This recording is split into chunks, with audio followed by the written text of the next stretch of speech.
All right, now let's get right into it, people. 1998, Urban Legend. This is probably the movie that, as far as the post Scream slashers are concerned, because Scream came out in, 1996. As far as the post Scream slashers are concerned, this is probably the one that I don't know, man. It's so many things about this movie that always bring me to the conclusion that this movie doesn't, still to this day, does not get the respect that it deserves, man. I feel like Jamie Blanks does not get the respect he deserves as a director for giving us one of the most creative and just innovative, unique slasher movies after Scream. Now, obviously, Scream changed the game so much so that every slasher movie after it, whether it was somebody in a slicker, whether it was somebody in a fucking, a Woolrich, whether it was somebody in a fencing mask in the sequel to this movie that they ripped off a Graduation Day. I don't know if that's a fencing mask or if it's supposed to be a mask that looks like a microphone because they're, handling equipment and they're film students. I don't know. Maybe I'm reading too much into it.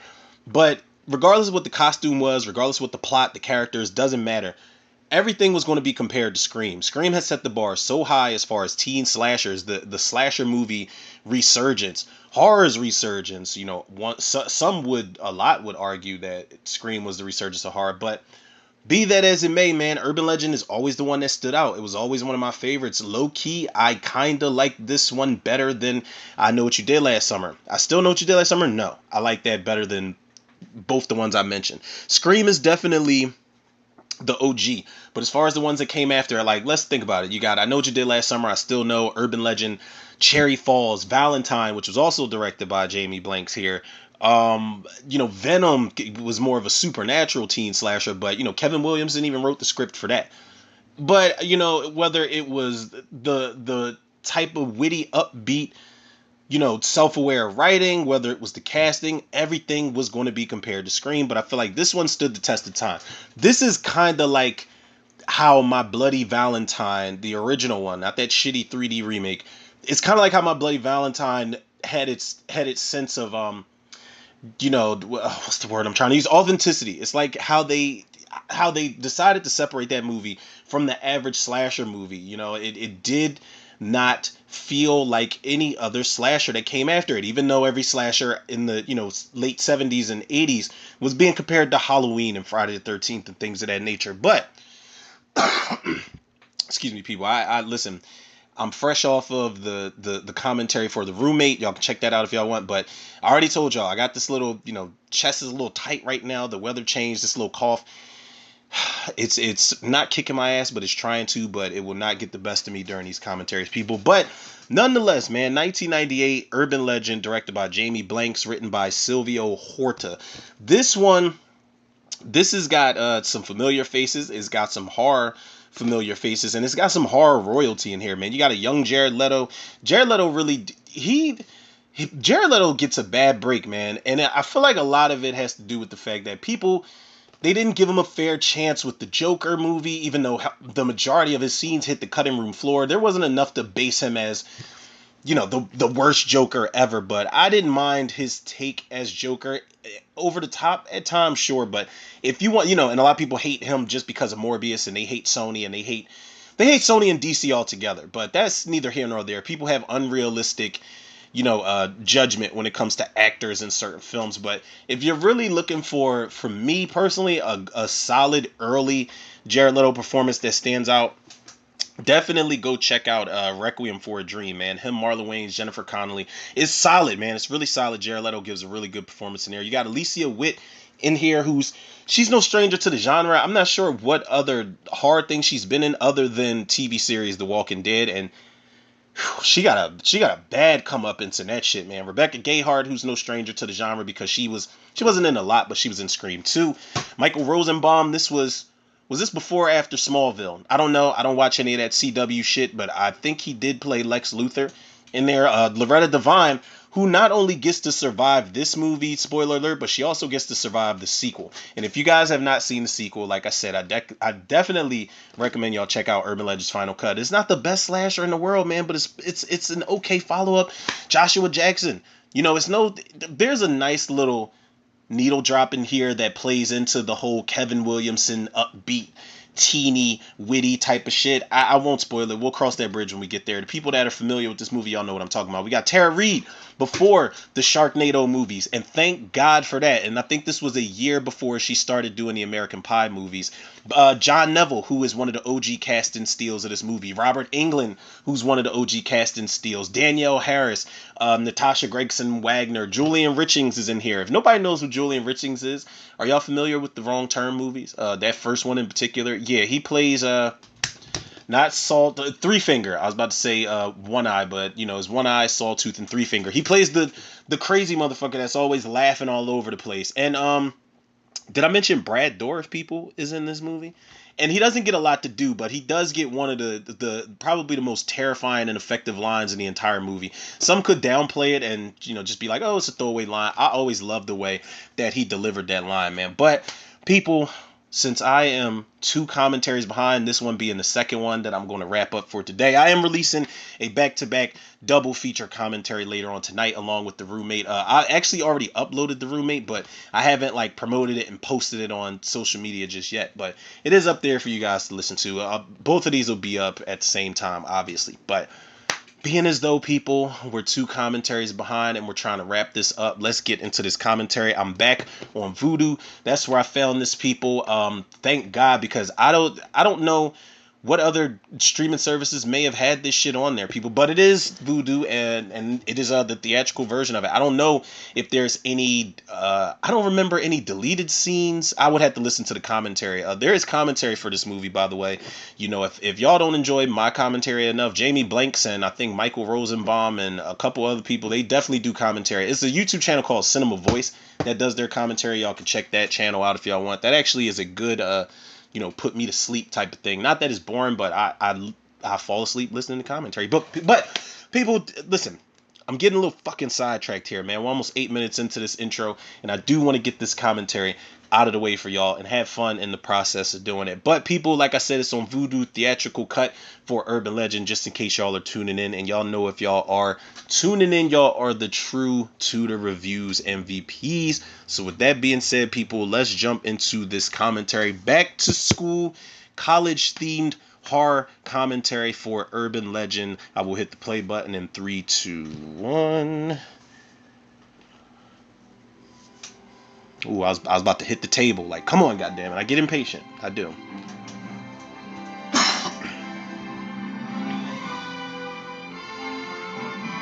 And you know what? I am such a dumbass, as if that was a surprise to anybody. I went downstairs and came back up before I did this commentary, and I did not get my motherfucking ice water.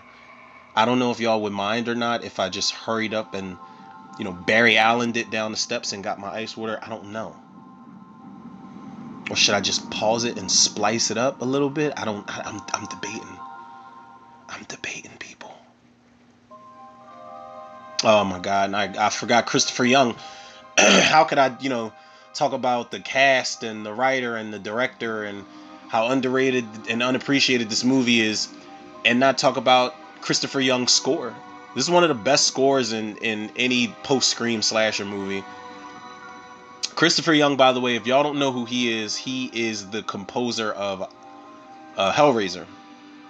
And you can hear a little bit of it in there, you know.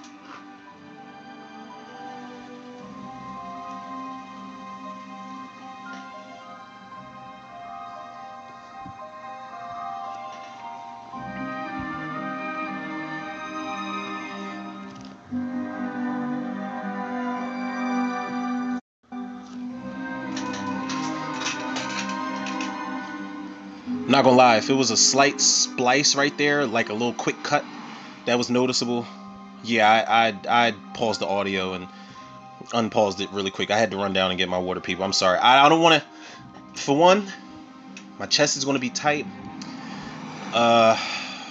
Breathing's gonna be weird, but the water will help suppress this cough. We're still talking to Jane, sophomore. Hi. So you've been stealing your roommate's birth control pills? Oh my God. Okay. Well, she never noticed before because I've always replaced Natasha Gregson Wagner, man, she baby aspirin. Looks exactly the same. Anyways, now she was in Buffy the Vampire Slayer, the original movie.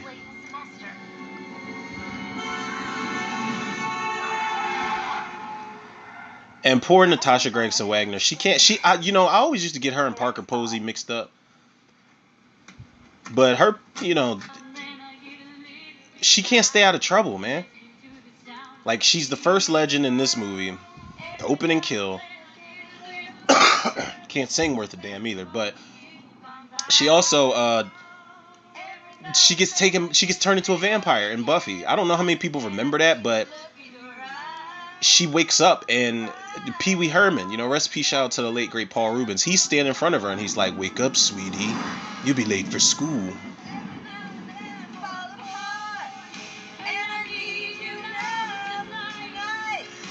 Yo, her gas tank was clear. It's like, did somebody shoot her fucking gas tank? Because the way the needle was dropping over to E.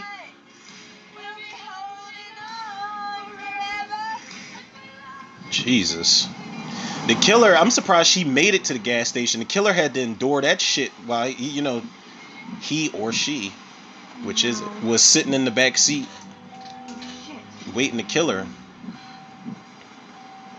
Okay, please make it. That shit was like, she could have made it on fumes to the gas station. That was a little dramatic, shorty. I mean, she is a chick though. Like, I don't know if she's a very small chick, by the way.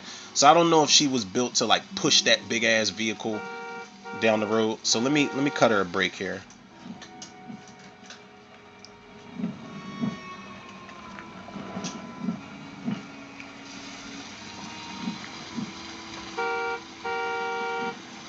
Why she leaning forward with every honk like that? Ladies and gentlemen, Brad fucking Dourif. And mind y'all, they just dropped the trailer for Chucky season 3. I have unfortunately decided not to continue commentary for season 2. I did commentary for episode 1. If y'all want to go check that out for season 2, did all of season 1 commentary, but I only did the first one for season 2. And I did watch episode 2 and 3, and it is getting crazy to say the least in a Chucky series, but I'm gonna stick with it. Season 3, I won't watch that trailer until tomorrow. Trailer Tuesday. I'll give y'all that trailer tomorrow. And it probably will spoil a lot since I haven't finished season 2, but I don't know. I already, like, if they spoil and show Andy or Kyle, I already know they're coming back. Because I think Kyle was at the end of season 1, where she was in the cemetery watching the kids. And there's no way they're going to kill Andy off, right? But can we get what the fuck is that kid's name? Tyler. Can we get Tyler and De Silva from part 3? God damn. Maybe Jesse and Jade from Bride of Chucky. I don't think Katherine Heigl would ever come back for a Child's Play series. Or what about Catherine Hicks is her name?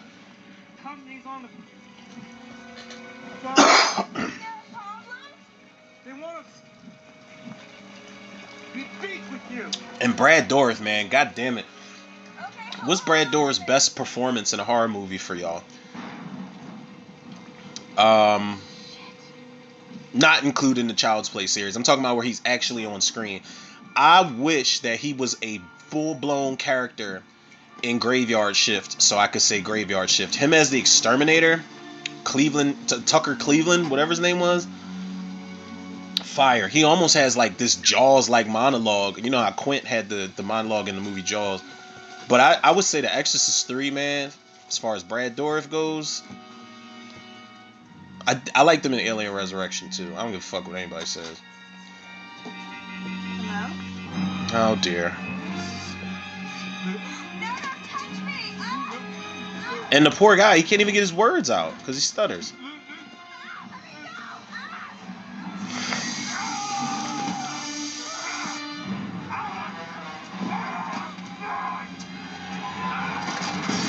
Now, if you've seen the movie before, you watch this sequence. Look at the way she stepped over him, Allen Iverson style.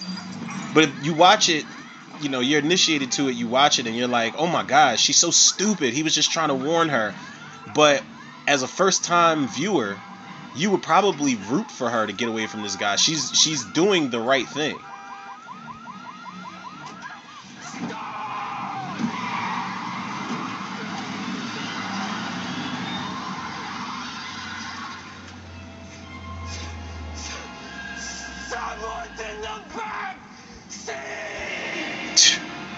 That is one of, if not the best line in the entire movie.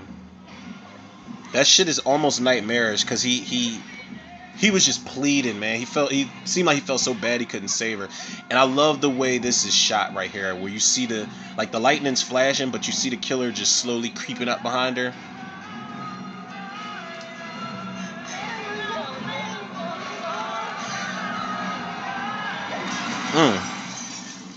Now they could have showed. I don't know. Y'all would have to go listen to Jamie Blanks' commentary. I don't know if there was an alternate version of that where we saw the decapitation, but it works. That's one of the things I didn't mention about this movie. This movie, one of the things that works in its favor is that it is not heavy on the violence and gore. There is a lot of implication here, and they do that whole less is more thing, and it's effective for the most part. Do I wish I would have seen her get her head cut off? Yeah, hell yeah. I love a good fucking decapitation. The voice of Pendleton University. Caller? Hello? I'm right here.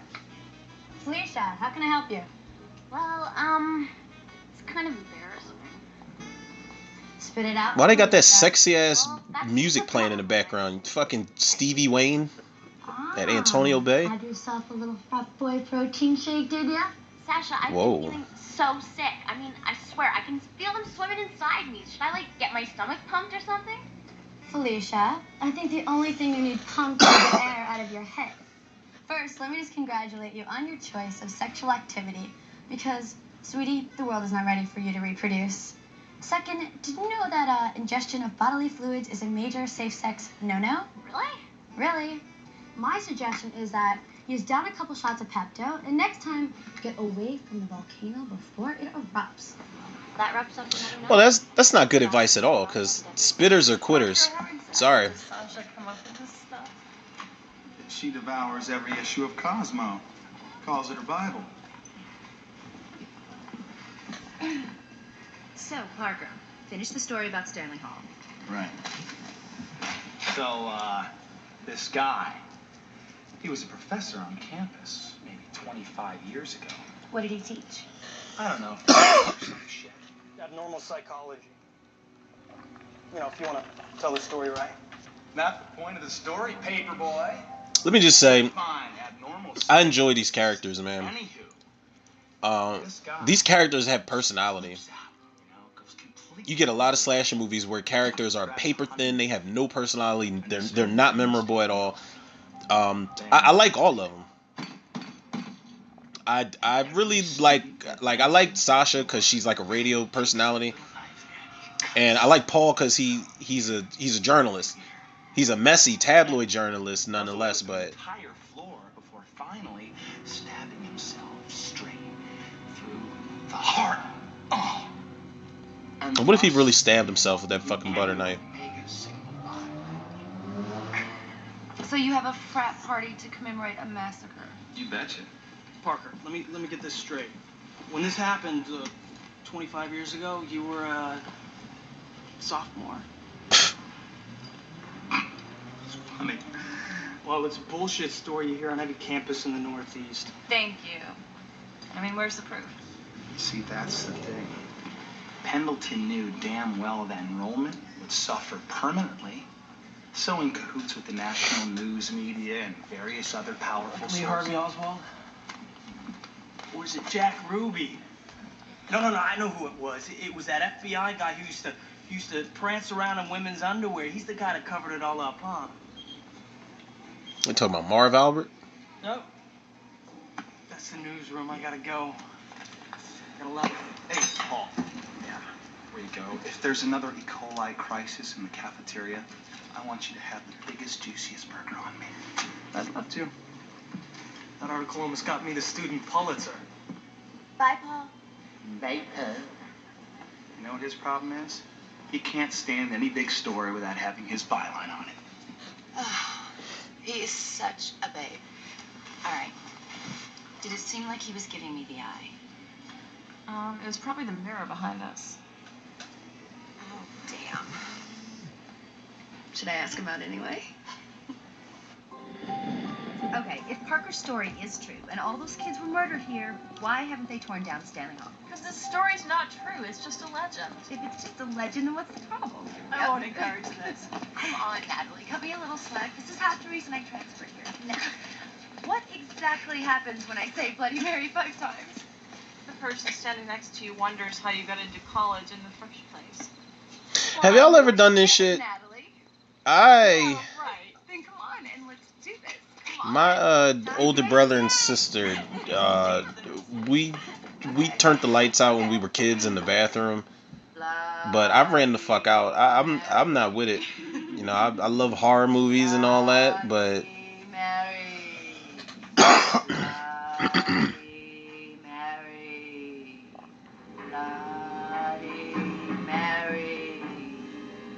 Bloody Mary. ironically enough, and I don't know if I'm pretty sure they did that because this was a thing in the first movie. Urban Legend 3 is actually called Urban Legends Bloody Mary, and it is a piece of shit, y'all. I can goddamn guarantee y'all that it's a piece of shit. Charlie Conway, people. Joshua Jackson should have been in this movie way more. But Urban Legends Bloody Mary is so garbage. It's when they finally decided to go supernatural with the series, and it just falls flat on his ass, man. And then unfortunately, it was directed by Mary Lambert, who did the first 2 Pet Sematary movies. Who isn't a bad director, but I don't know what she was thinking with that shit. I think Kate Mara is in it from American Horror Story, and they do one of the legends that's actually in Scary Stories to Tell in the Dark. They've got this girl who she got a spider bite on her cheek, and that shit, all the spiders bust out of her face at one point in the movie, but they're super CG. It's just a bad movie overall, man. It's so terrible. Like, Bloody Mary is literally stalking these fucking college kids. Straight garbage.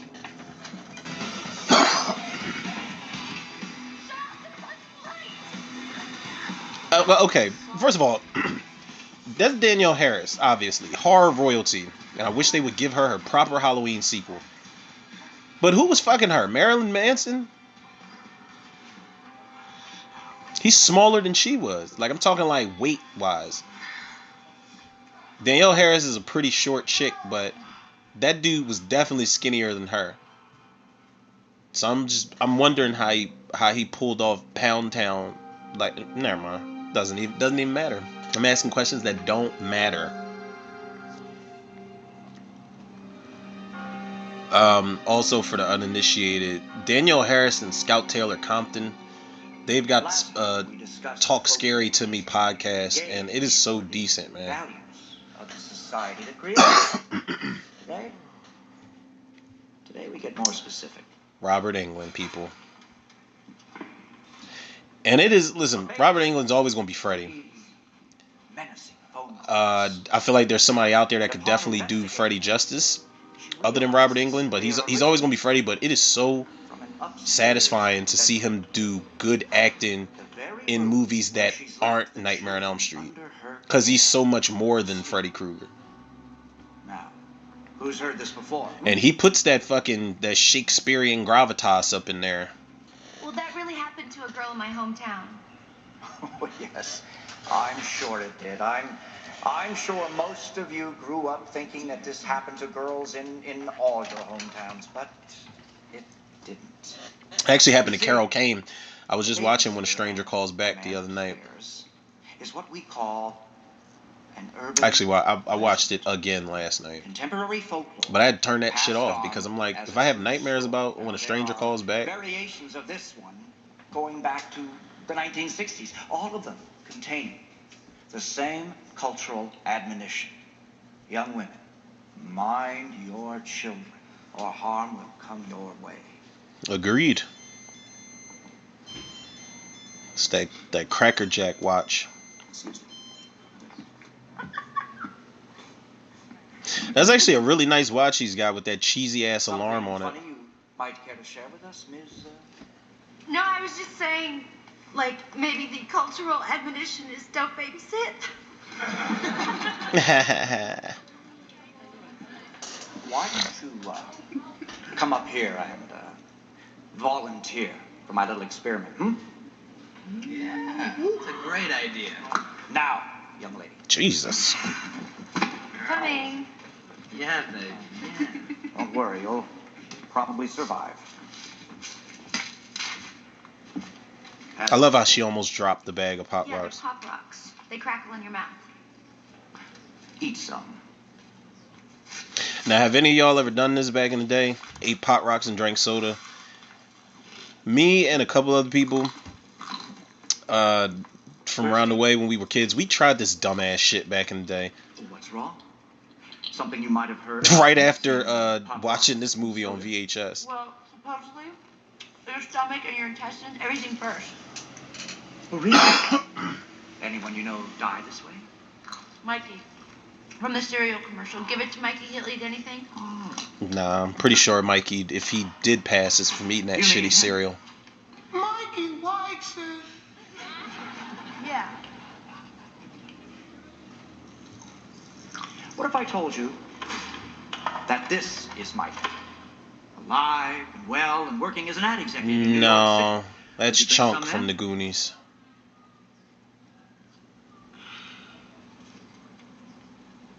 I'll do it.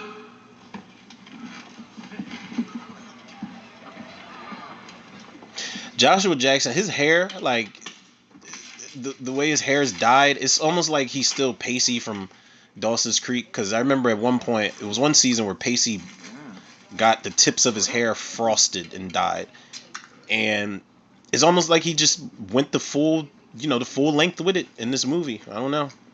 Voila. Still alive.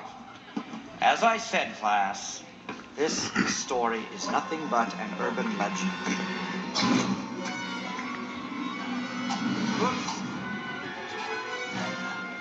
Now I wonder how many people in the theater bought this. Like, how many people thought that he was really gonna, like, his insides were gonna burst. Somebody call 911. He was selling it. Ugh.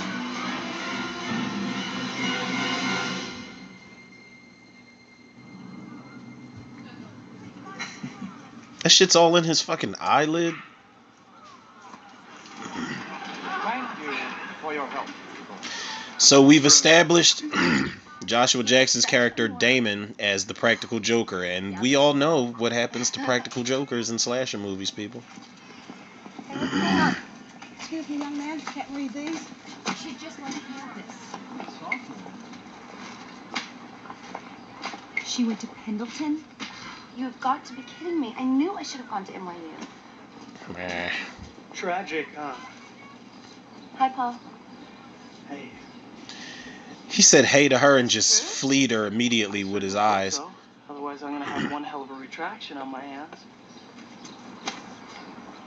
Look at Robert Neville. He's like, you son of a bitch. What do you think you're doing? You can't just come and take every copy here. You're the one that wrote this inflammatory piece of Inflammatory? No, actually, Jesus. The fatuous quotes about being deeply shocked and heartsick are yours, Dean Adams, but Let me tell you something, young man. The only lunatic on this campus is you. I'm flattered. Can I quote you on that? Jesus. I have a quote for you. U.S. News and World Report named Pendleton the safest university in this country. You best believe I intend to keep it that way. So why the fuck didn't Sydney and Randy Thank and you, gang Reese. go to that I'll school? make sure and stick that in the special school safety edition. What's going on here? Hey, hold on a second. How about some interviews? You know, students react to the tragedy on campus. Stuff like that. Okay, I am saddened and moved by the This was sudden... someone's life. Did you even spend 1 minute thinking about that? No, I didn't. But because of my story, 3,500 students will. I think that's enough to help me sleep at night. It's pretty insensitive, man. There's a very fine line with that journalism shit, man.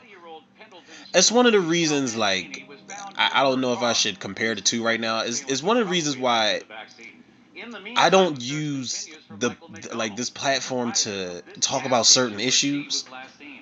I don't know. I ain't trying to be a shock jock, man. I can't stress that shit enough. Well, that's horrible. Someone told me that she was listening to my show and it happened. I mean, my voice was probably the last thing she heard. Can you imagine? Okay, Besides, what if Tara Reid. Damn. It's fine with me. I'm hitting the half pipe at Killington this weekend. Hey, did anyone here know her? She roomed in Daly. No. Hello? Space Cadet. Oh. No, I didn't know her. Actually, I did know her. You did? Yeah. And I'll miss her, too, because that girl gave great head. You get it? She gave great head? Come on. I feel like at the time, that joke definitely probably landed. But being as though there's so many, I made a whole episode called Getting Some Head and played the Getting Some Head song in the beginning that was based on decapitations. My whole episode was favorite decapitations in horror movies. I'm trying to think of what was on there. I think the Omen remake was on there. That is one of the best decapitations ever on screen. I know Riddick was on there. Obviously, Jason Takes Manhattan was on there.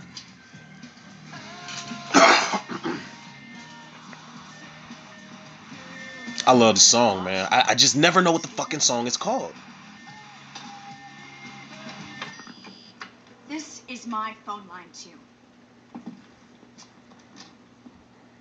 The goth emo shit, I wish they would have kept her character around just because she was into that. And look at her side of the room. Like, it screams witchcraft. Natalie, it's Mom. Listen, sweetie, I'm just calling to make sure you're okay. Isn't it horrible about Michelle? Listen, please call, okay? I love you.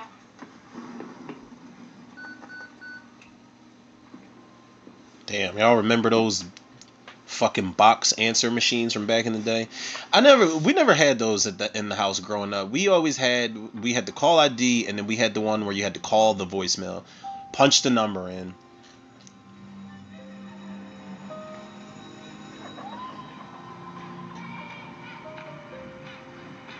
Now I wonder, did they Photoshop these pictures, or did Natasha Gregson Wagner and Hey, it's just the neighborhood. Alicia Witt? Damn, I almost forgot her name. Parker said he's going to pierce Hootie's nose. Hootie's a dog. Yeah, there's no reason he can't be hit. No, that's okay, Damon. What's up, Natalie? You alright? Yeah, I'm fine. Listen, we don't have to go hang out with a bunch of drunken frat boys. We can just go someplace and talk. I don't really want this to get out around campus, but I can actually be a pretty good listener every once in a while. Okay? And it was a perfect moment for him to maybe almost kind of possibly sort of be a good guy. It's not that he deserved to die or anything, but he definitely was trying to get them cheeks.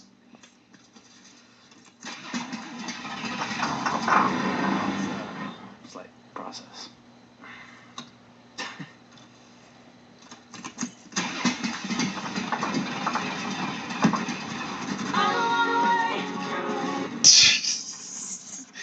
That's one of the best needle drop cameo song appearances in any slasher movie ever. I don't know whose idea it was, but if Joshua Jackson had not been in this movie, they would not have put that shit in there. It was perfect. I'd really rather not talk about anything. It's completely understandable. If you don't want to open up, that's fine. But I want you to know that I know exactly what you're doing. This could actually be a Charlie Conway spinoff. Like, maybe after D3, Charlie and his girlfriend broke up after they beat the varsity team, and he ended up going to Pendleton. My girlfriend, she's... I don't know about y'all, but I'm waiting for a Mighty Ducks direct sequel. Not a direct sequel, but legacy sequel. D4. It's okay. She was sick for a while. Because I couldn't get into the Game Changers. I tried it, people. The Mighty Ducks TV show, I could not do it. And after that, I was afraid to get close to anybody for a long time, but then it hit me, you know?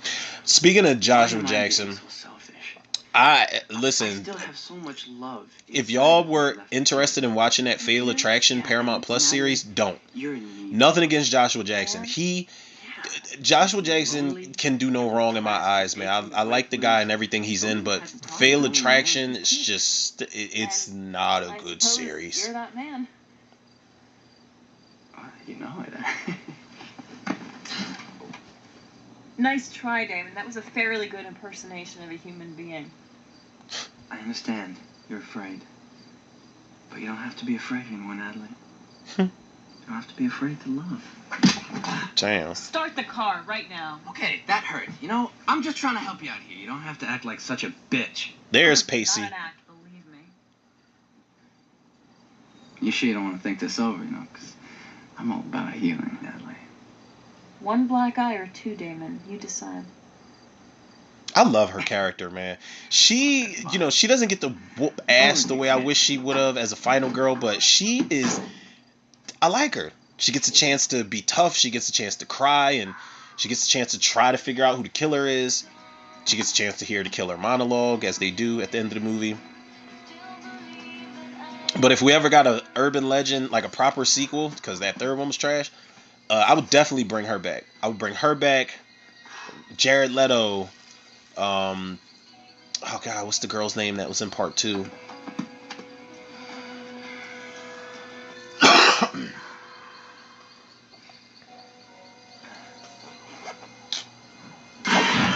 Oh dear.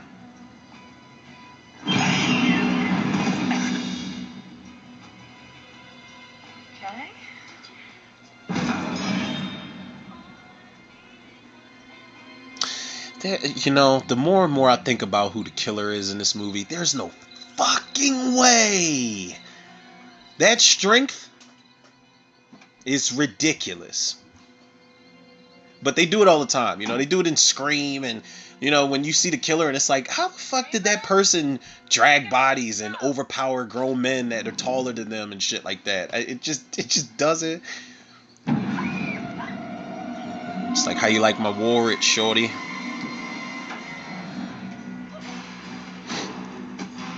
It's like I don't think that's a Woolrich the killer's wearing, but the movie Dead Tone did commentary for that movie. If y'all want to check that out, the killer in Dead Tone ripped this costume off completely, everything down to the double bladed axe. I think it was a double bladed axe. It was an axe though.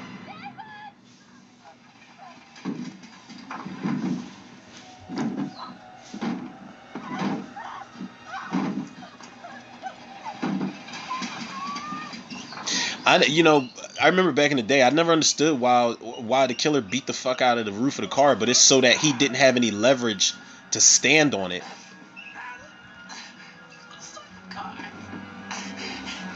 I felt so bad for Damon in this scene, man.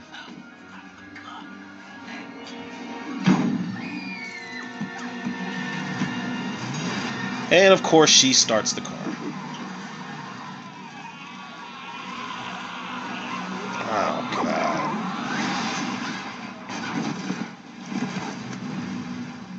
Jesus.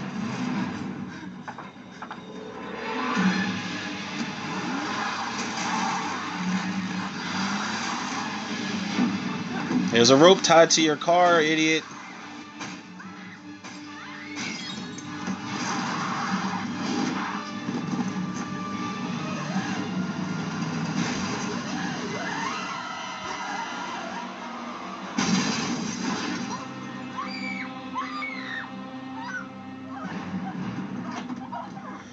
Yo, I remember when this scene was over with, I was like, did they really just kill Charlie fucking Conway in this movie? I was making all types of excuses in my head. I was like, nah, he's gonna be alright. Now, is this Coffee or Foxy Brown that she's watching? Pam Grier, man. Wow. But it ain't gonna be easy for you, cause you better believe it's coming. Girl, what's wrong with you? They killed him. Somebody killed him. It's right past this bridge. I don't see nothing. Are you sure this is it?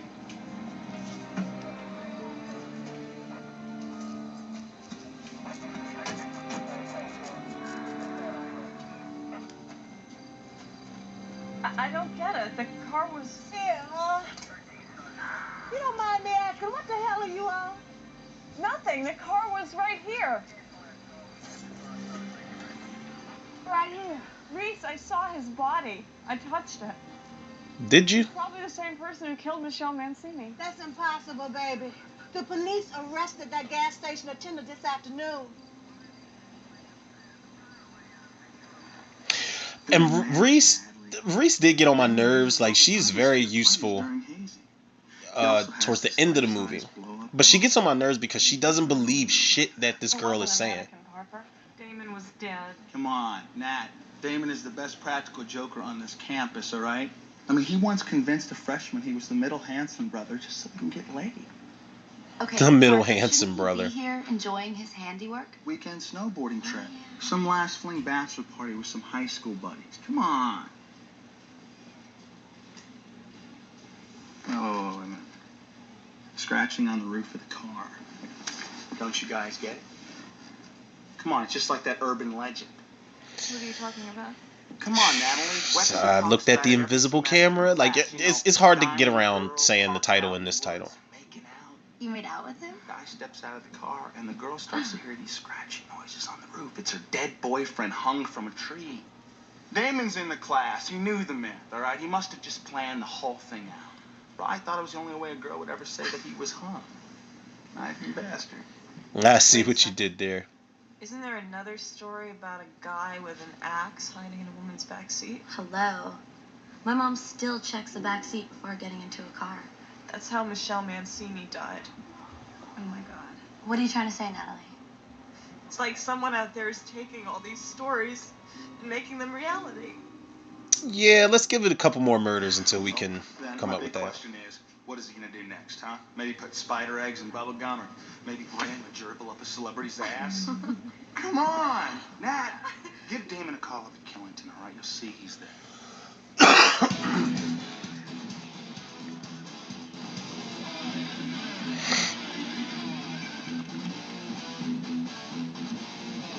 Tosh, do you mind if I What? I am. Never mind. I feel like you could say anything to Tosh and she would just have that same response. Like, hey Tosh, you look really nice today. What? I couldn't have a roommate like that because it's like, listen, you're lighting candles, you know, in the daytime that probably aren't even scented. The room's all blacked out. Like, it's time to lighten up. Like, literally. Yeah, she had to hang up that payphone because that lady was just rambling on.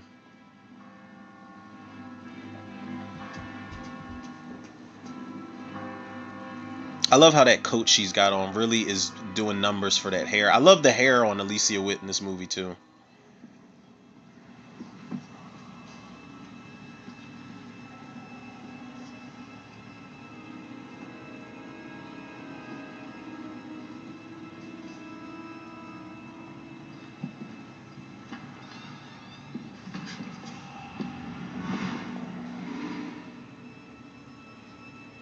Hello?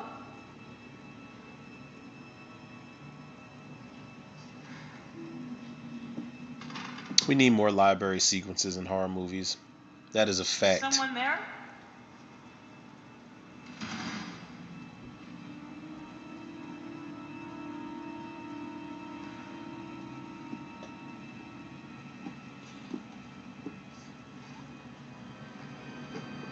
Is that, did they make that for the movie or is that a real book, the Encyclopedia of Urban Legends? Because I remember when this movie came out, like I remember wondering if that was a real book or not. What I found. What? An early edition of Kama Sutra with illustrations. You think Parker will get into it? Does he have a choice? No. Yeah, the Kama Sutra books are real though. I remember having not having it, but I remember faithfully trying to borrow this pocket Kama Sutra book somebody I used to be friends with had. That don't tell me you still. I don't know. Maybe that was a little too much information for me to tell y'all here, but shut up.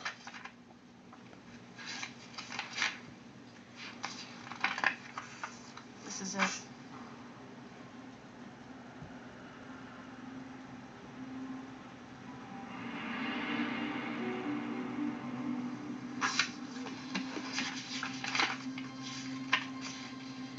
Wait a second. Big ass Definitely book, not a myth. all those pages with Being that hydrated. tiny ass print. It happens all the time. Gang members drive past the their head. That would frustrate the hell out of me. I And already someone can't has the see balls worth a and the damn. heartedness to warn them, they kill them. That's why I never warn anybody about anything when I drive. Anyway, I gotta go. I got some homework. Okay, see you later. Bye.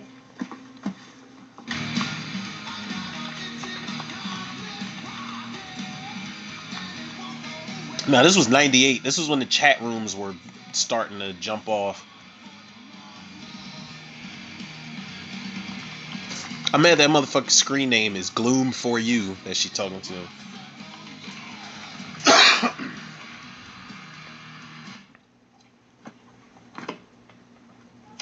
She looks like she could be Danielle Harris character in here looks like she could be related to Nancy Downs in The Craft.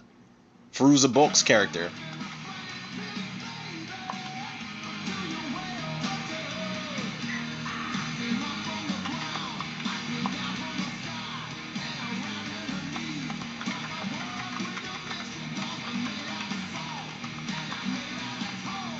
Tell me what room you are in.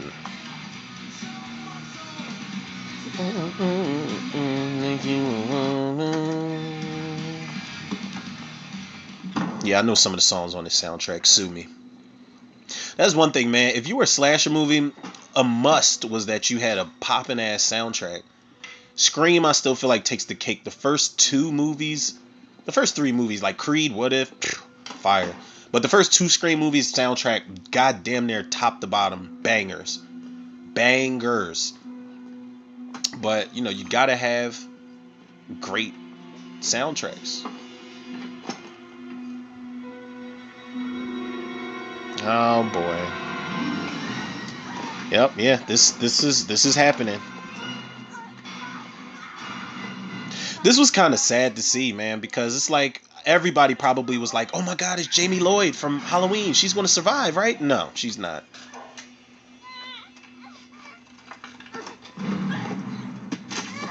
Now, it is very rough to see Danielle Harris get killed in horror movies. Technically, she didn't get killed in Halloween 6. Her character did, but we didn't see it happen to her. See No Evil 2, spoiler alert, she does not survive that movie, and I was shocked.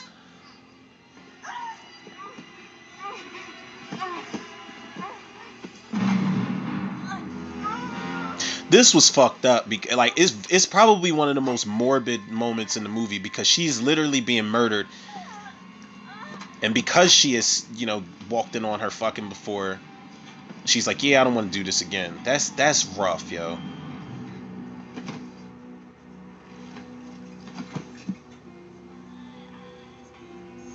And again, it's nothing excessively violent or gory or bloody. There's blood after the fact, but this movie just functions without the gore. They even do that in the second movie. There's really only like one, maybe two big moments of gore in the movie.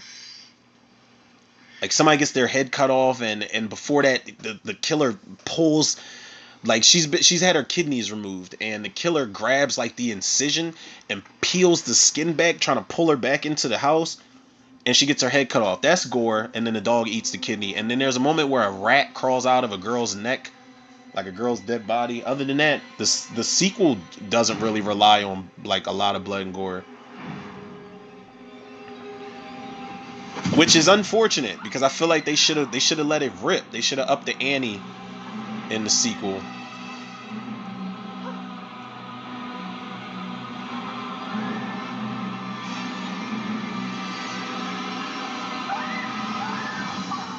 Now, she really screamed at that, "Aren't you glad you didn't turn on the light" sign, because the killer forgot to put a question mark there. Better check her pulse.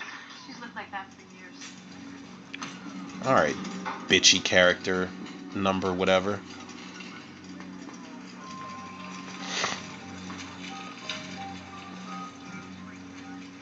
Hey, Paul. Man, we keep pushing up on Paul Noxema, girl. I don't know. I haven't had a chance to talk to her yet. I like Rebecca Gayheart though. I don't like her character in Scream 2. Natalie, we Um, know 'cause she's like that sorority type of bougie chick. to understand why. If She you actually, heard I noise, remember she was in you didn't turn she off the light. Rebecca Gayheart was in From Dusk Till Dawn 3. The concept of the movie is solid as hell. So you never actually She does saw get to anyone turn in into a it? vampire with worms that her snakes that come out of her honey, stomach did or you some see shit. anyone in the room? No. Natalie, did you know Tosh was manic depressive? She painted half the room black. I had a pretty good idea. There are no signs of foul play here. No forced entry. What are you saying? It appears to be tragic suicide. No. Tosh didn't kill herself. There was someone else in that room. I mean, aren't you glad you didn't turn on the lights, for Christ's sake? A very morbid suicide note.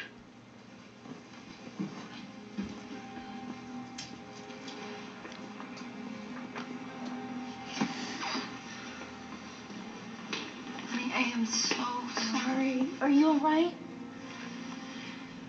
Of course not. Stupid question. I mean, who would have thought she would do something like that? I mean, she's weird and everything, but... Oh shit! And how did I forget Rebecca Gayheart was in Jawbreaker? I loved her in that movie too. She was like the mean girl turned good girl who wanted to do the right thing after they killed their friend. I'm just gonna be alone right now. I liked her in Jawbreaker a lot.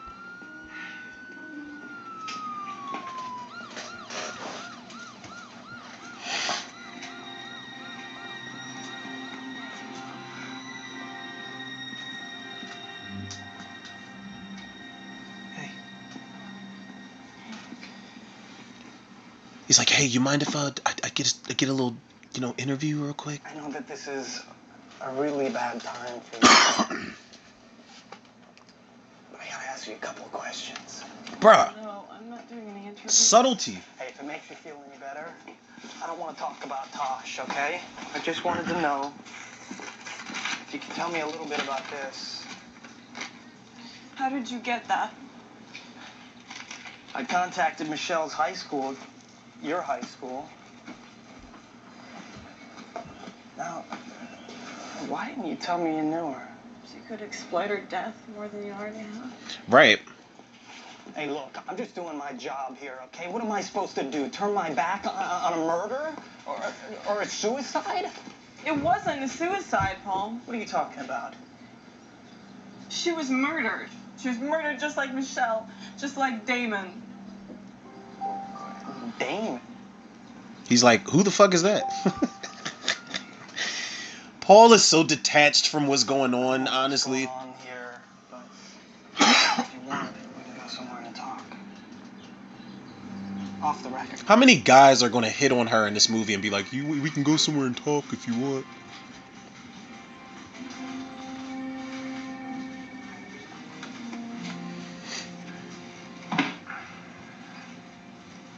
You don't believe me? That's not what I'm saying. It's just that the idea of an urban legend serial killer. It's a stretch. He should have just pulled out his notepad. This would make one hell of a story, though. It's possible? Yeah, it's possible. But maybe the gas station attendant killed Michelle. Maybe Damon snowboarded. And maybe Tosh just killed herself. Okay. If it is true, why like this? Why now? Tonight's the 25th anniversary. What's that got to do with anything? The Standing Hall Massacre. No, I told you that story is not true. Are you sure?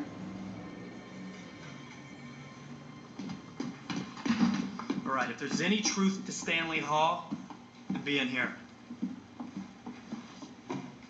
So this is where you research all your lurid articles? Reality is lurid, all right?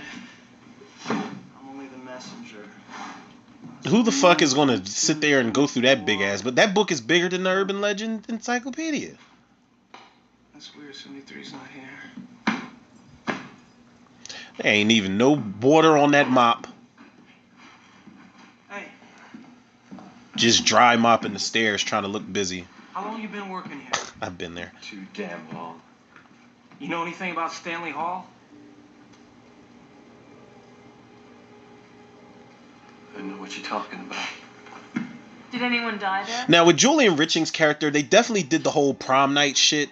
The original prom night movie, where the janitor groundskeeper is a red herring and all of this shit. Talk to Wexler. Damn, snitching.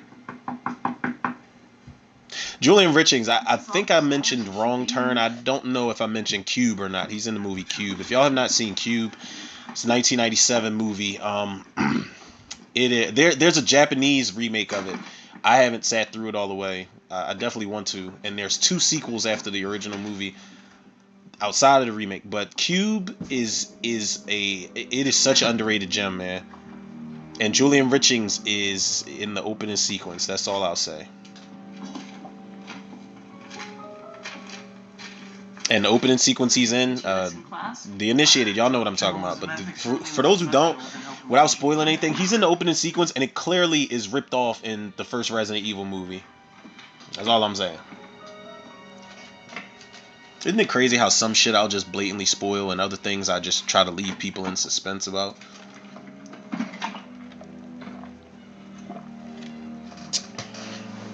The ice water is helping, by the way, people.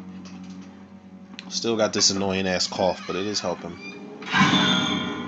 Jump scare. I remember that being in the trailers and the TV spots. That right there, that was a moment that I feel like they kind of borrowed a little bit from I Know What You Did Last Summer, because there's a moment where Sarah, I almost called her Gabrielle Union, Sarah Michelle Gellar turns around and the slicker jump scares her. Paul?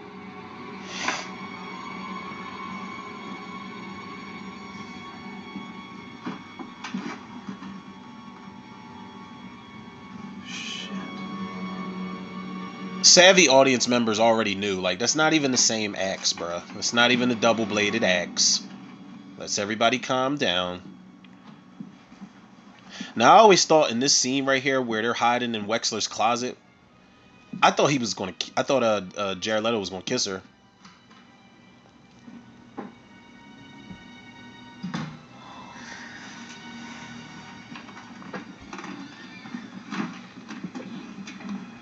Is he gone?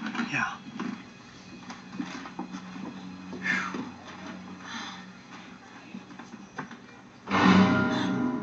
Something I can help you with. You two break into a professor's office and then have the audacity. The audacity. He is just selling it, man. That is a prop I use in my folklore class. How can you even suggest that I had anything to do with that girl's death? They got the heavyweights in this scene, man. Robert Englund, Robert Neville, and Loretta Devine. Jesus. Professor Wexler, Reese, may I have a moment alone with them? Natalie, after our talk this morning, I thought you wouldn't be so goddamn stupid. Probation for reckless endangerment. It was just for a year. I'd already been accepted. Look at Paul. He's like, what the fuck is this? Since we don't You're a criminal? accept students with a criminal record. Record? As for you, young man, you're off the paper. Effective immediately. Damn. No. You can't do that, okay? Read the charter. The dean can't dictate editorial policy. I didn't fire you. Your editor did. Damn. 12 hours ago. Have a good weekend. Oh, fuck you, buddy. And he sat back in his chair like, yeah, say something. What was all that about? I'm 100 years old, but I'll kick y'all We're not ass. exactly talking about running a stop sign here, are we, Natalie? I really don't want to talk about it. Oh, okay, what do you want to talk about? My career options without a body of writing samples? Because, for your information, Natalie, they're kind of limited. It was in high school, Paul. It's over. Look, does this have something to do with Michelle Mancini? Hey, I just want to know what's going on here, because I don't know if I buy it anymore. I don't know if I ever bought it. You did. Shut up. You're just mad. You're just saying that. That's the walk away moment between the guy and the girl in the movie. Where it's just like, you know what? I don't know why I believed you in the first place.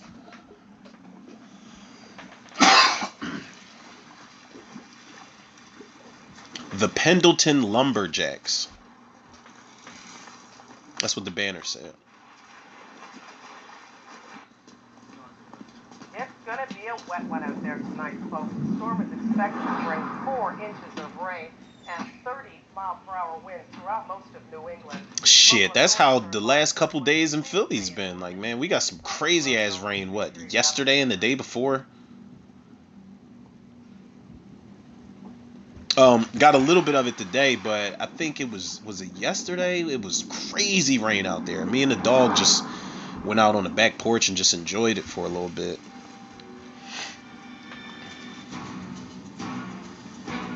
Now this part, I did think the killer was on her ass, because I'm like, okay, who the fuck just walks in there with the Woolrich hood on like that?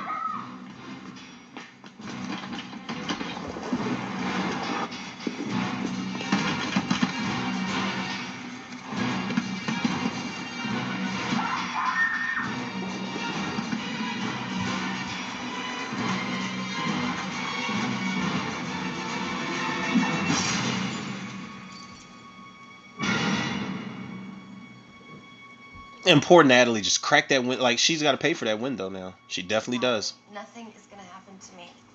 But why do you keep doing this to yourself? She should have jumped through the window and tackled the girl into the pool successfully. Everybody going to the hospital at that point.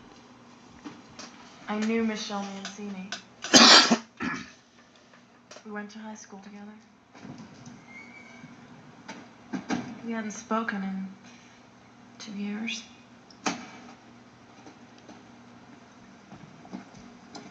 Why? We were in my car one night. Michelle was driving. A story about the gang high beam initiation. She wanted to play a practical joke. Oh wow, people! I just opened up my phone to Facebook real quick, and it says that X and the movie Maxine, that takes place after Pearl and X, it said will reportedly be a slasher murder mystery. Let's fucking go, Ty West and Mia Goth, because X last year, that was definitely I believe that was last year it came out. That was 10 out of 10 for me. I love that movie, man. I enjoyed the hell out of that movie. Pearl, I thought it was no point in making a prequel to X. I know, not 1 second did I ask what happened prior to this. I didn't give a shit. I thought it was unnecessary. I watched it, did commentary for it if y'all want to check it out, and enjoyed the hell out of that as well. So I was like, yeah, I'm all in on Maxine, but a slasher murder mystery? He was our age. Ty West he's that guy. By the time the ambulance came, he was already dead.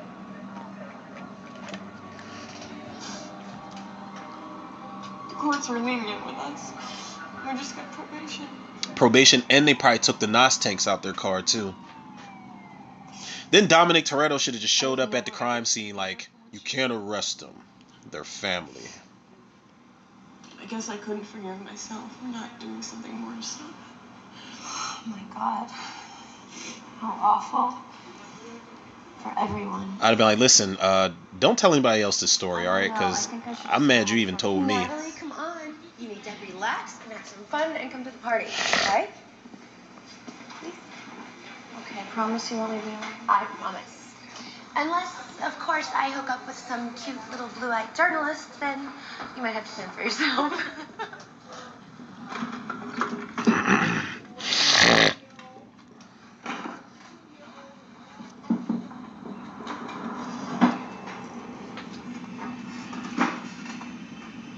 Julian Richings, they just keep doing this red herring shit, man. He just keeps creeping around.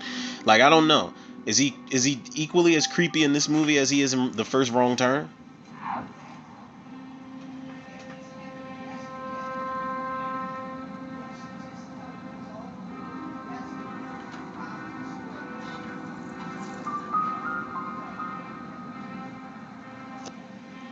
Oh my god, this sequence with Robert Neville, man. It's not super bloody or gory, but it is just fucked up, man.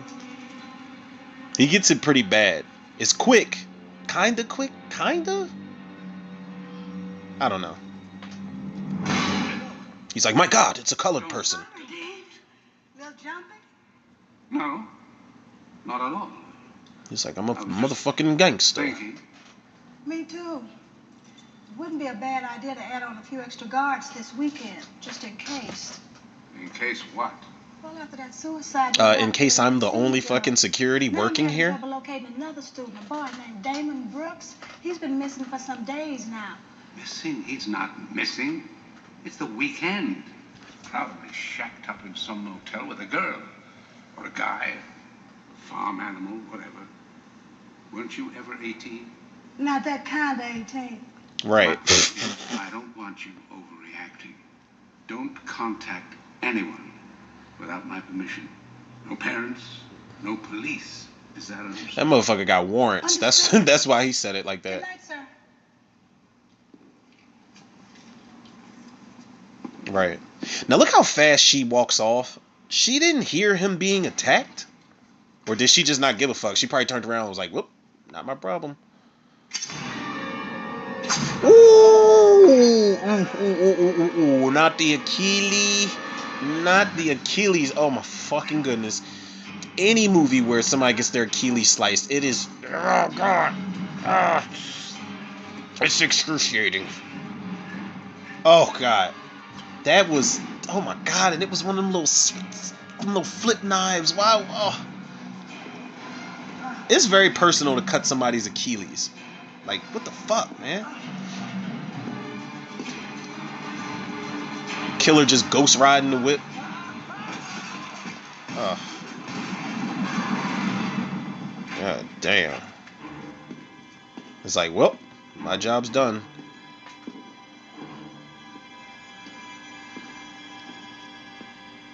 No shit, severe tire damage. It was a little cheesy to do like a close up on, or like a, an upward shot of the severe tire damage shot, but whatever.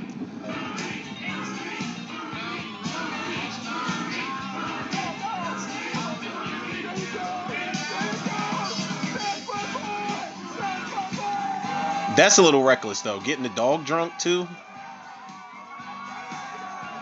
I'd have tapped Parker on the shoulder like come on, bro. Like what the fuck are you doing? Listen.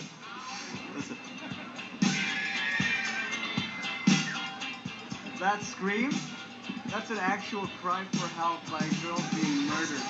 You're kidding me. Who are you? The motherfucker from Can't Hardly Wait? Mike Dexter is an asshole. That's great. That's exactly who he looks like though, with a weird haircut.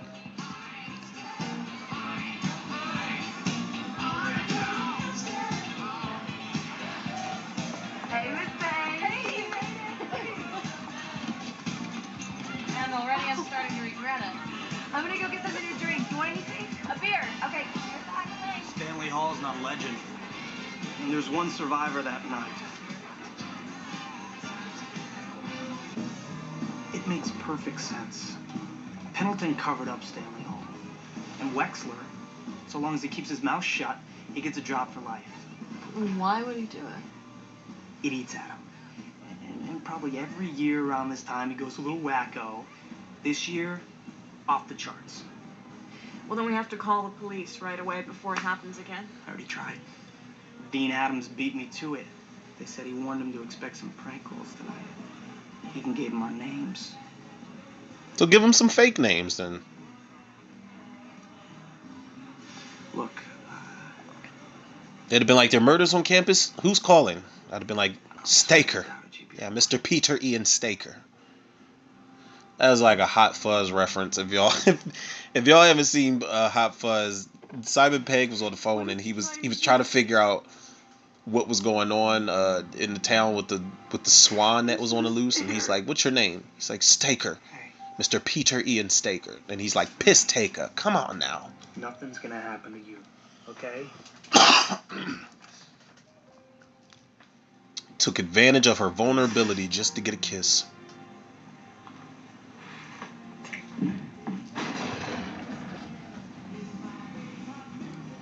waste any time, do you, Natalie? You know what's fucked up?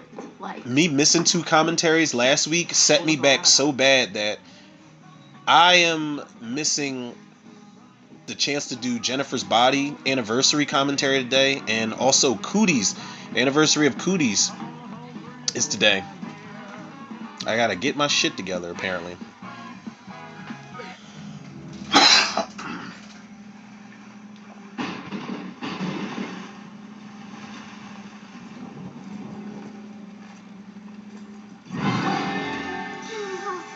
You trying to get me a heart attack here?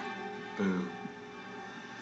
The building's off limits after 10 o'clock. I got a nephew that every time he comes in my room, he says that. He's like, boo. Good night to you, too. Shit. Did Julian Richings just trip down the steps and break something?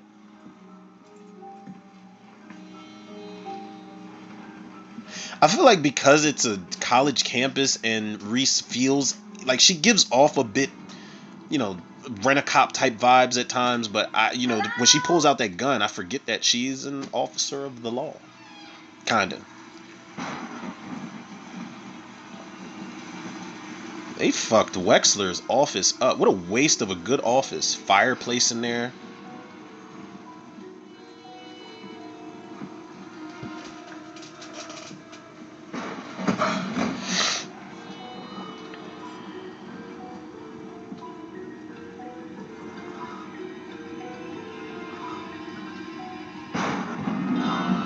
The X is gone, people.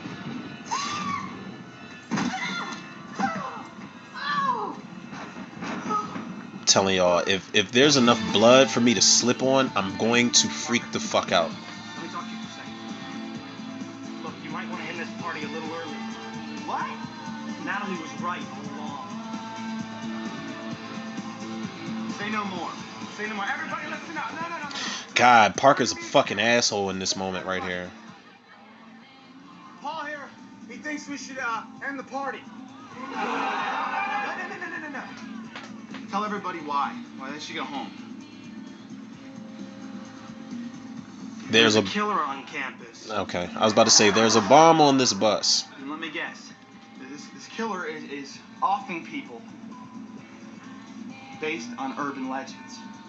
Yeah, that's right. Well, I've got a legend that you may or you may not have heard of, Paul. You see, this mediocre Woodward and Bernstein wannabe realizes, shit, I'm gonna graduate in a couple of weeks and end up writing gardening tips for Martha Stewart's living. Hang on. Unless I get a really hot story, something that really flies. I got it. I'll take advantage of my homicidal instincts, and I'll start killing people in a trendy, attention-getting cover story kind of way. This is it just dawned on me that Parker is kind of like the Stu Macher type of character. Why don't you have another drink? Oh. Where there's very few moments for him to be taken seriously. Else have a good time.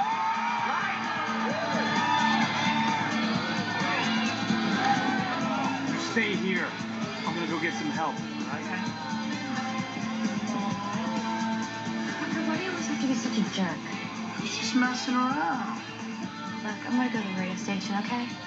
Hey. Who's my girl? Who's my girl? It's my girl.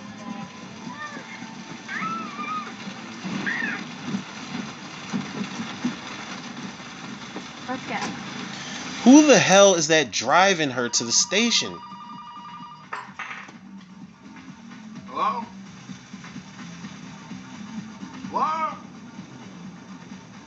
You're gonna die. I love how there's just a beer can stuck to the wall behind him.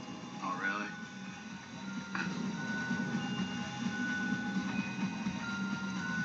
Let's see. The call's coming from inside the house. Could be an urban legend. Am I right? Hello? Hey, don't get shy on me all of a sudden, fuckface. This is the one about the babysitter, right? She's getting those scary, harassing phone calls. And she traces them back. They're coming from inside the house, right? But ask, wait, aren't you forgetting something? I'm not babysitting any kids. Wrong legend. This is the one about the old lady who dries her wet dog in the microwave. Is that really a legend, or did he just say that? By the way, I hated that "you're gonna die tonight" line. I'm just like, oh, all right, we know what you're doing. And I'm so glad they didn't show this. I mean, they show it for a second, but they didn't go all overboard with it. You get the gist of what's in there. Ugh.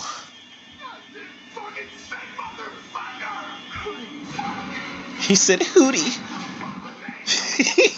He finally taking shit seriously. Damn.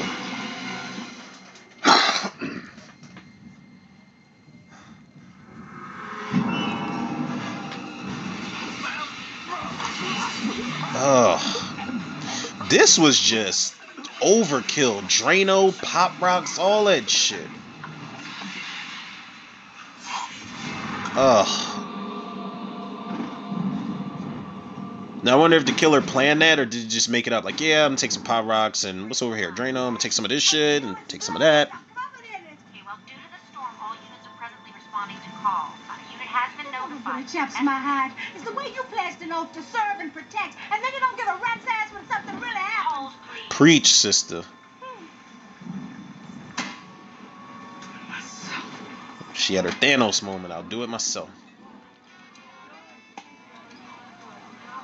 Paul, leave a message.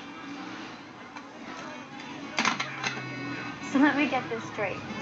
You guys just tried out this new sexual position, and now you're stuck. I'm not stuck. He is. Relax. Stop clinching. I saw this happen with dogs. We're stuck in this sexual position, so let's call the radio station so everybody can hear our embarrassment. They need to just stop having sex altogether. And I love how you don't hear it and you barely even see it, but the guy, it's almost like when Bud dies in Halloween 2, how the radio attendant gets killed behind her. I don't know if I said that right. It's on. It is on.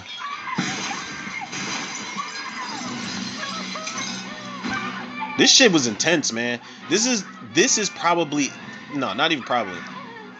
This is up there with the Helen Shivers I Know What You Did Last Summer chase sequence, because there's just enough glimmer of hope to where you think she's going to survive.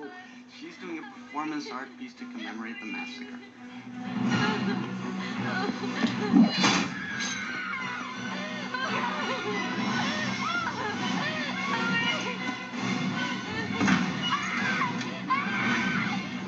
I love that shot of her reflection in the killer's like mask where you can't see it. Good, I got chills.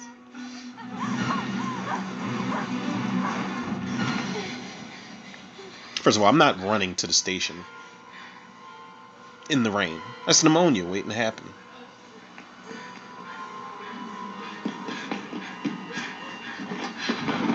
Oh. Is she trying to slap him to death?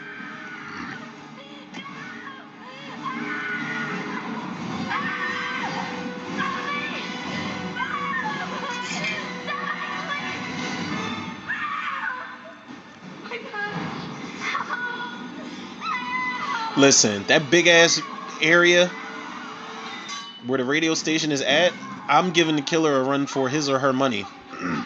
If I don't have a weapon, we gon' get our track team on in that bitch. Look at those stairs. I'm gonna be running down the stairs. I'm gonna hit the elevator button and I'm gonna run back up the stairs in a different direction. I'm gonna be jumping over railings and shit. You're not. It's not gonna be easy.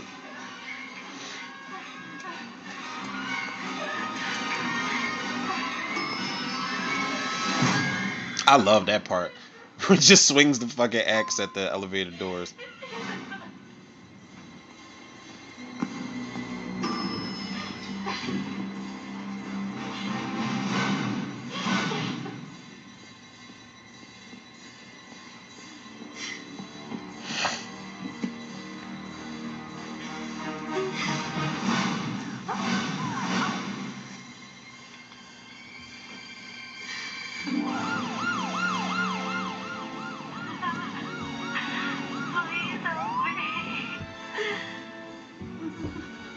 Reese should have turned the radio off. Like, this radio station sucks.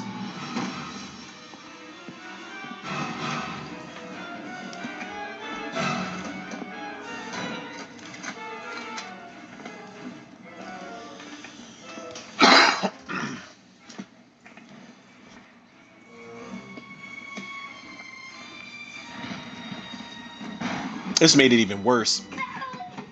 Because her and Natalie can't even get to each other. Help me run, motherfucker.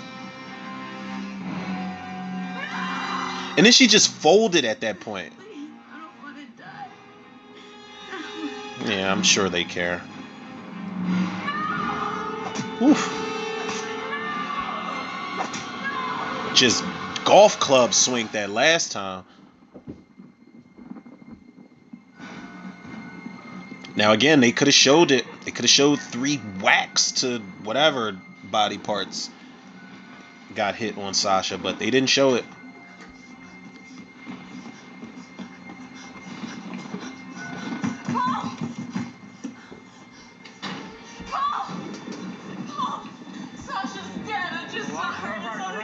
All right. Where did this happen? The radio station. He's like, radio station? Okay, let me get my tape recorder and you'll tell me all about it in this interview real quick. I thought I told you to stay at the house. Oh, shit. I love how his hands are shaking, putting the keys in the door. Whatever happened to the fucking Urban Legend TV series they were supposed to do? Where were you? Running all over campus trying to find gone. That was one of the earlier episodes I did when I first started the show, and I was actually really interested to do it. I thought that as far as slasher movies go, if it didn't work for Scream to get turned into a series, and I Know What You Did Last Summer damn sure didn't work as a series. That shit was terrible. Urban Legend is the one that could probably be the most effective as a TV show. I told you the phones were dead. Different legend every other episode or so. I think it could definitely work. Just don't put that shit on CW. Okay. Just don't put nothing on CW. Go in the town, we'll find his phone.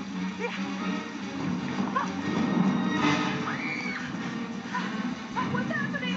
I heard Sasha on the radio and she's dead. Oh my god. Are you sure? Come on, we're out of here. What? She's like, what? And then just ran right along with him.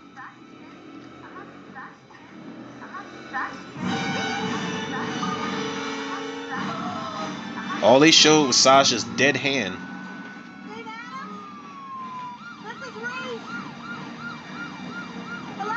Dean Adams can't come to the phone right now. He's currently fucking pancaked over a spike strip with his Achilles tendon sliced. Oh my god, man, I can't get over.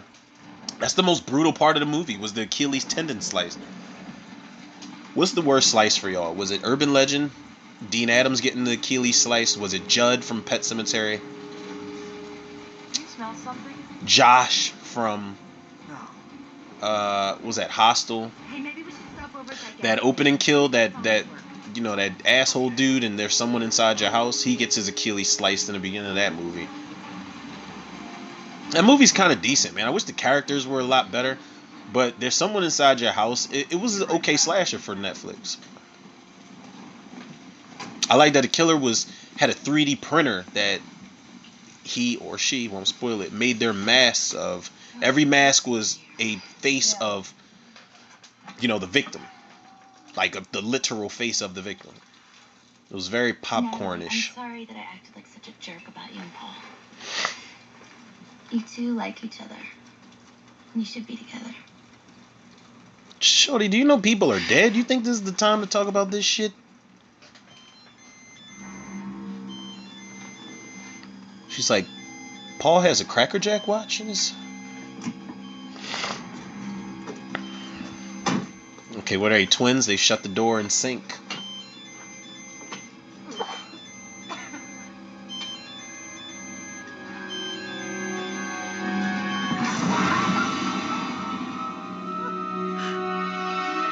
Now I'm like tilting my head to see how Wexler was killed. He is dead. Like I said, he's all yours. And Paul's like, wait. We were just gonna roast some marshmallows.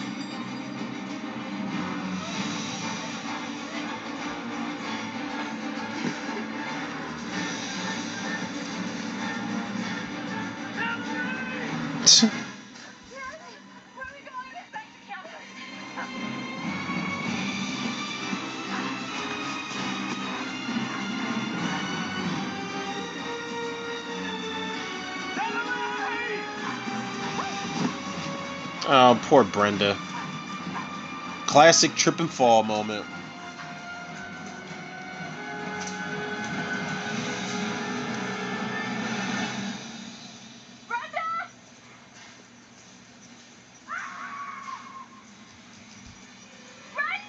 Nah, it's time to go.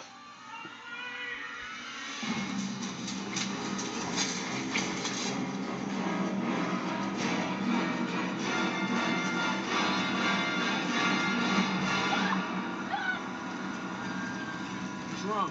Hey, creepy guy. Get in.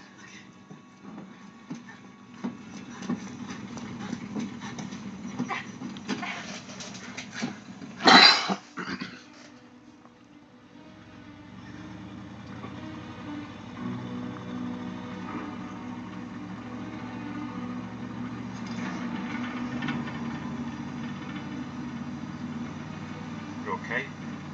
No. Got a coat right there.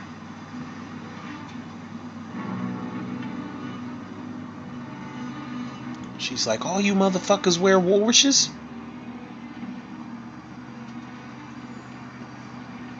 I ain't gonna bite you.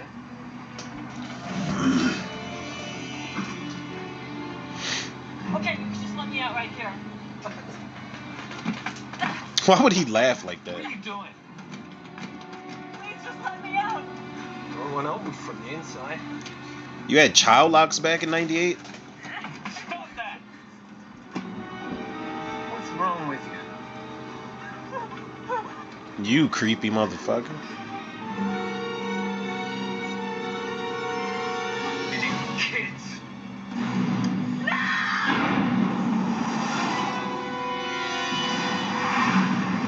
Now that one shot of when the cars went past each other, it looked like they were losing not losing the light, but you know, the complete opposite of that. It looks like daylight was coming. You just had to edit that shot in there.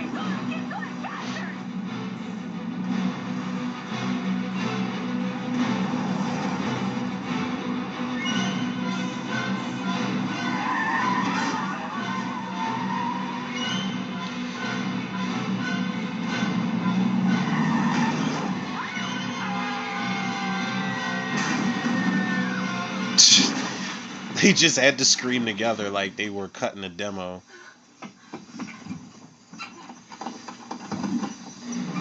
Now, did he die? Because you don't see him again. He doesn't pop up in a sequel. Even though they have a character like him in the next movie, who's I don't know if he's like I don't know what the fuck he is. I know Eva Mendes calls him a PA, like a producer's assistant or something like that, production assistant. But he's another person that's a red herring, just walking around looking weird.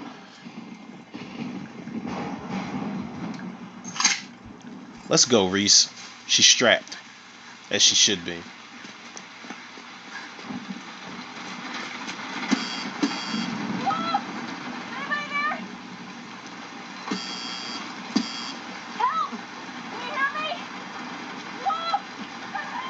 No, there's literally one security guard for the entire Pendleton University, which makes no goddamn sense.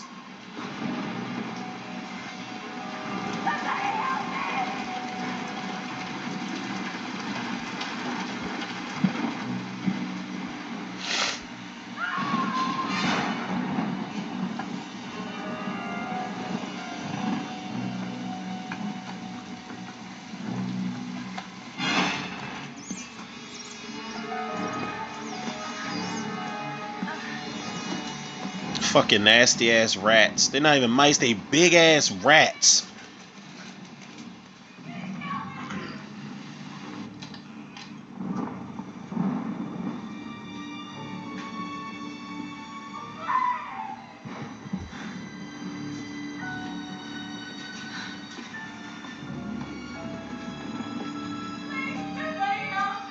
I was about to say, what the hell part of the campus is this? But I forgot this is where they were saying Bloody Mary at. It was all boarded up. Renovations, I'm assuming, but you better get an exterminator in there immediately. It's a mess. It's dirty.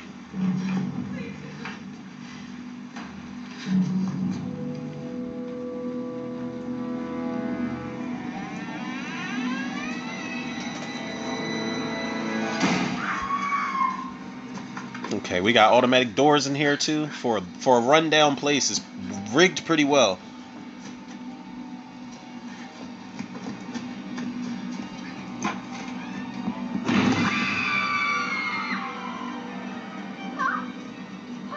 Oh God.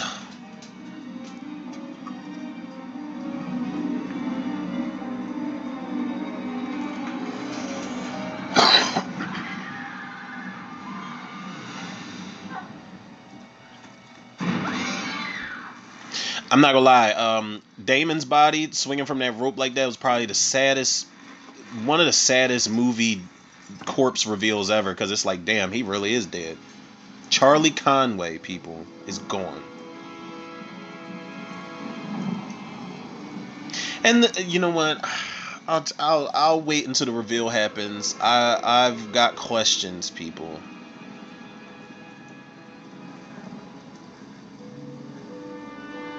It's like, oh, all the dead bodies were mangled. Your dead body's in pretty pristine condition. Not to mention she's breathing.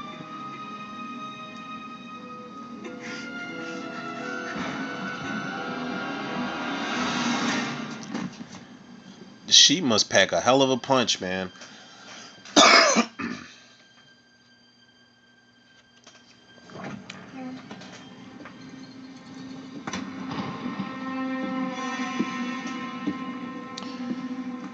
Gotcha. People, okay, listen. She does seem like she could be crazy, for sure. But the size, the height, like how the fuck is she the killer? Who helped her drag those bodies upstairs? I can't understand a thing you're saying, doll. Robert Neville's body, Joshua Jackson's body, Michael Rosenbaum's body. How did she drag those grown ass men up those steps? Promise me that you won't scream. Did she have like a fucking dolly or like one of those wheelchair elevator things that slide up the wall like Miss Deagle from Gremlins? How did she pull off this fucking superhuman strength? Now I know a lot of people said the same thing about Scream 5. How was Amber the killer? How did she kill Dewey and overpower a grown man? How did Jill do it in Scream 4? I get it. But this reveal is like the revenge plot makes sense. But just it like her, Robert Englund would have been too obvious, but I'm just like The love of my life. Have you found the love of your life yet, Natalie? Of course not. She's self-involved to bother. Pick ring any bells, Nat?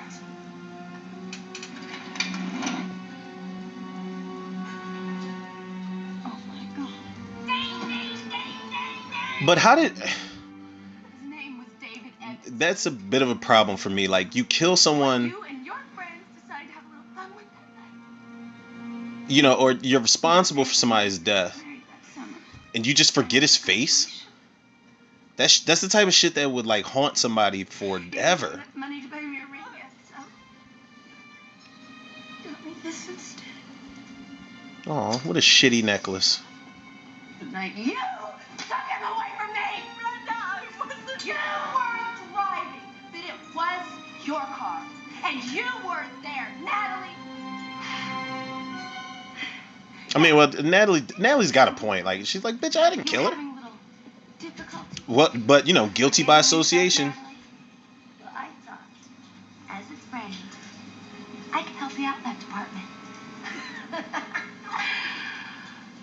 Payback's a bitch, isn't it now? She's like, yeah, but you just spit in my eye. Yes, you need to get help. I have already tried therapy. Obviously, it did me no good, Natalie. And I'm. You can tell by the eyes. I am kind of enjoying all this.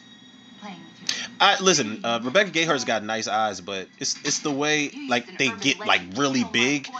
It gives me Glenn Close Fatal Attraction vibes. Oh, just my favorite UL. Don't say UL. Oh dear. The kidney heist. You do know this one, don't you, Natalie? Guy gets picked up by a woman at a bar. She takes him back to her hotel room. She fixes him a drink. Boom! He's knocked out. When he wakes up, he's in a bathtub full of ice, and he realizes that one of his kidneys has been removed. And I love that that's the first legend in the sequel. Recipe shout out to Jacinda Barrett from The Real World. She's actually the girl that's in that sequence. And like I said, they blow their load pretty quickly in that movie because there isn't a death sequence in the sequel that lives up to that moment. I love the sequel, but the deaths after that, it's just like, all right, are we going to get something better, up to par with or better than the kidney heist? Natalie, of course I will. I've got the perfect murder in the trunk of Paul's car.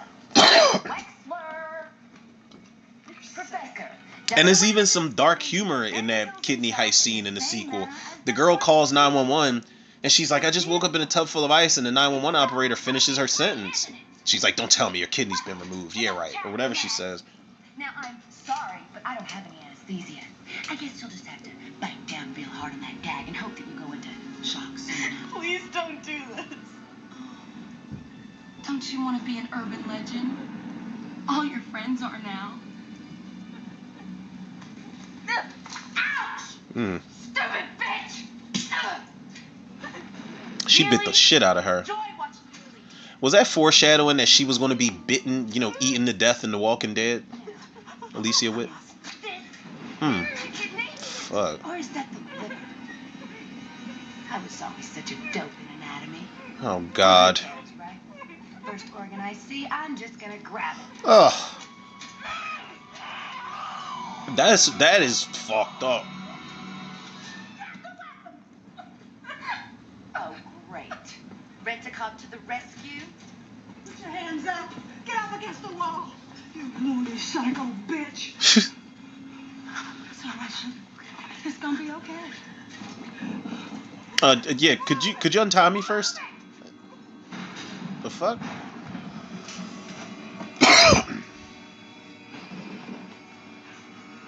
Don't you move.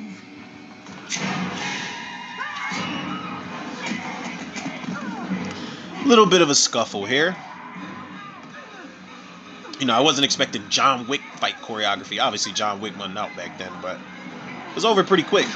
Boom, just shot her. It's over, just like that. Bullet through the head. Not exactly an urban legend, but in the essence of time. It's not going to bring him In the essence of time. Know that, Natalie. But it will bring a devastated little Paul right into my arms. I'll have him, and he'll have his Pulitzer. What did you think, Natalie? I was gonna let you take 2 men out of my life? Paul don't give a shit about you, girl. Very well done. I couldn't have planned it better myself. Really? Oh, yeah. I mean, I thought I was screwed after Natalie here fucked it up for me with the dean. But this is just what I need. A few things, though, okay? I'm listening. Well, I need some details for my article. About how Wexler did each one. Details only you could give me. Would be great for your career. And we would be so fucking hot together, Paul. Jesus, I believed her when she said that. She was dickmatized and she didn't even get a whiff of it yet. So why don't you give me the gun? I'll take care of the rest. You're cute, Paul. But you're not that fucking cute. Now, which one of you do I kill first? Eenie? Meanie? He didn't sweet talk her enough. Mo. I love Loretta Devine. I just hated how she dropped back down like that. What kind of friend are you?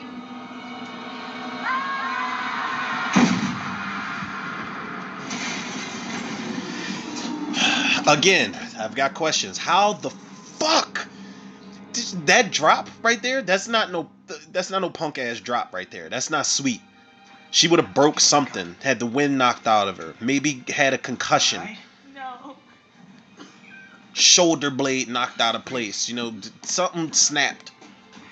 And she just ends up in the back seat of the car again. Just stay down. I'm gonna go get some help. All right? Quick. That is she got stabbed and shot. It's a story to go back to the hood and tell. Lisa's gonna be fine. But it's like, that's an episode topic. What are the most unbelievable killer reveals in movies? Because this is definitely up there. As much as I love this movie, that shit's up there. It'll change a little from person to person, of course. Brenda will become a guy, and you'll become a cop. He's like, huh, I like that. And I'll end up in some insane asylum. Not bad. So if this is an urban legend, at what point do we get to the twist? That was a nice little meta moment right there. Uh-oh. He's like, God damn, that hurt. He's able to keep driving.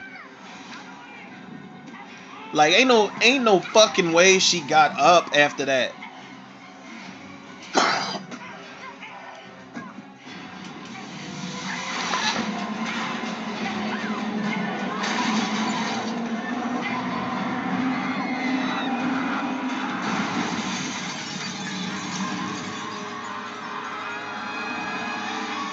And that, listen, okay, man, like, okay, the fall out the fucking window was one thing. Maybe she could survive that, but flying through that windshield and into the water like that, like, come on, man. Because she's not dead, people. Spoiler alert, she is not dead. She's even in the second fucking movie. And I don't know why they didn't follow that shit up. But, like, come on, man. Like, y'all, it's kind of like the Halloween Resurrection explanation. You mean to tell me a fucking paramedic that wasn't Michael Myers flew through a windshield, got pinned between a tree and a corner van and survived all that shit? Oh. Washed away the body. Thing of it is, they never found the body. It wasn't there. The fuck is this guy? Bullshit. True. Happened right here at Ashton. I swear to God. Yeah, there's a stupid story here at every campus in the Whoa, Northeast. you definitely play a guitar with no shoes on and smoke J's in the woods. Think about it. Who would enroll and murder you? Yeah, and you know what? Natalie. She's my old roommate's cousin. Alright, fake Dion Richmond. Look, does anybody here believe me? Not a chance, no. I believe you. That pen should have been Boris's pen from You didn't GoldenEye. tell it right. The 3 clicks. I did. Not at all. Okay, listen up, guys. Because this is how the story really goes. And then she just takes that ribbon off her neck and her head falls off. That was actually in one of them Alvin Schwartz books. I think it was in a dark room. Where the girl had a when the guy met her back in the day, she always wore that ribbon, and then when she was on her deathbed, she's like, just do me one favor, take the ribbon off. And he took it off and her fucking head fell off. Now, is that considered an urban legend or not? I really don't know, people, but we have survived the series of urban legends at Pendleton University. And I think we got our double feature for tonight with this and The Roommate. Now, people, I'm just going to go ahead out and say it. This is a 9 out of 10 for me. Strong 9 out of 10. What keeps it from a 10? Alicia Witt, as much as I love her, she I know she's going through a lot here, but it does get a bit whiny at some points, and it's like, okay, I need you to whoop ass. Even Laurie Strode whined a lot and complained a lot. Excuse me, in the original Halloween movie, but she was resourceful. That's what got her the upper hand against Michael Myers in that movie. Nancy Thompson, she whines a lot. Sidney Prescott, Julie James, they all whine a lot, but they get to do a bit more. They're a bit more hands-on in the movies, and they did kind of make Natalie out to be more of a damsel in distress than a badass final girl.